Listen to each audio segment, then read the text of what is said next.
Hello అందరికీ welcome to our channel Shivaswathi all in one YouTube channel. ఈరోజు మంగళవారం కదండి, నేను ఈరోజు పూజ చేసుకుంటాను.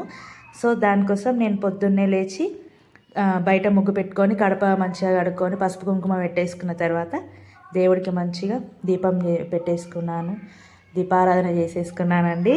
ఆ తర్వాత మేము గుడికి వెళ్ళాము, నేను నా కొడుకు గుడికి వెళ్ళేసి వచ్చినాము. అయితే పక్కన టెంపుల్ ఉంటుంది, ఆ టెంపుల్లో ఆడుకున్నాం. అదే ఫస్ట్ స్టార్టింగ్లో ఉంది. ఇంటికి రాగానే ఓ పక్క అన్నం వండేసుకున్నాం, మరో పక్క పెసరపప్పు టమాటా కర్రీ చేసినామండి. సింపుల్గానే చేసుకున్నాను, అందుకే నేనేం వీడియో పెట్టలేదు అది. అయితే పార్కులో కొద్దిసేపు ఆడిపించి తీసుకొని వచ్చాను. పార్కులో ఆడుకున్న వీడియో చూడండి ఒకసారి. సారీ అండి, టెంపుల్ పక్కన పార్క్ ఉంది, ఆ పార్కులో ఆడుకున్నాం కొద్దిసేపు. అయితే ఇక్కడ లాస్ట్కి ఒక ఫోటో ఉంటుంది, ఆ ఫోటో మా కన్నయ్యనే తీశాడు, అది నేను అప్లోడ్ చేసుకున్నానండి. ఏమైనా తప్పు ఉంటే వీడియోలో సారీ, ప్లీజ్ సబ్స్క్రైబ్ చేసుకోండి, చూసేయండి వీడియో. Thank you.